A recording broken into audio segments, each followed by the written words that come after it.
So as promised, I'm talking about the water tribes today. As I'm sure you can tell by the blue and hair loopies. The northern and southern water tribes are not the only waterbenders out there though. There's also the swamp benders.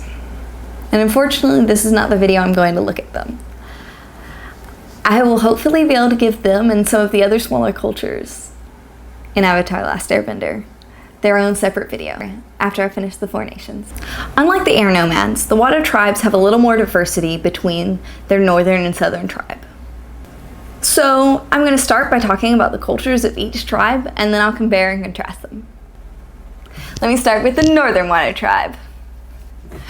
The northern water tribe works on a class structure with the chief at the top, followed by everyone else based on their age and what they do. Men in this culture are considered warriors and are more often going to be in charge of something than women are. Women are supposed to be healers and take care of the family. This is part of the reason that women are forbidden to learn waterbending, as we learn in the episode with Master Paku when he refuses to teach Katara. But while women are not taught to be benders, they are taught to use it as a healing art. And this is how bending is viewed in the Northern Water Tribe. At 16 in the Northern Water Tribe, you're of marrying age, which means I'm definitely allowed to get married there. Though I'm technically allowed to get married here too since I'm over 18. But moving on. To show that someone is about to get married, they give out betrothal necklaces, which is usually a blue ribbon and a small stone that's been carved with a special design. One of the necklace Katara wears was originally the betrothal necklace that Master Paku gave Gran. We also see another betrothal necklace on Yu, signifying that she is betrothed. The Northern Water Tribe also has a strict view of justice and has a court system that will enact this justice. So that's pretty much the Northern Water Tribe. Now onto the Southern Water Tribe. The Southern Water Tribe is smaller than the Northern Water Tribe. They have a more open democratic structure, but the chief is still at the head. The chiefs also appear to be elected in the Southern Water Tribe. More often than not, men are considered warriors.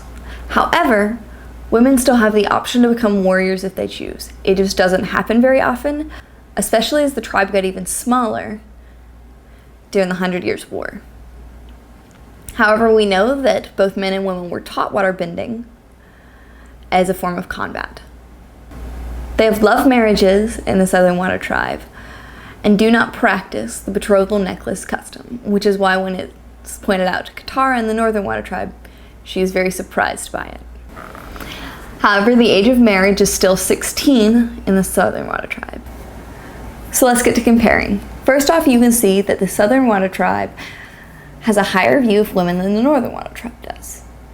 The Northern Water Tribe still respects women, just sees them in a different view, and does not see them as fighters, but healers.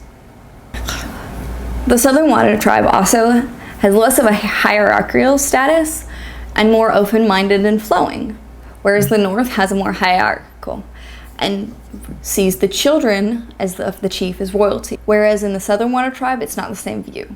You can see that simply from the view of Katara and Sokka being the children of the Southern chief are not treated the same way that Yue, the daughter of the Northern chief, is. The Northern Water Tribe also has much more grand structures than the Southern Water Tribe does.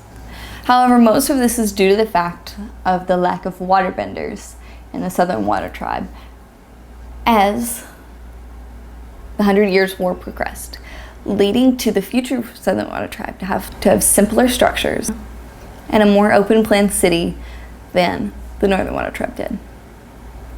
So that's the cultures of the Water Tribe. But where did these come from?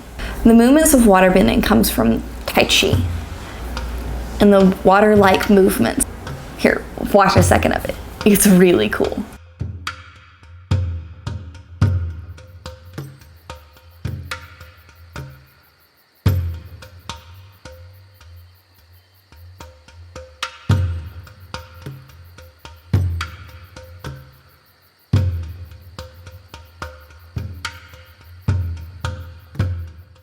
Cool, right?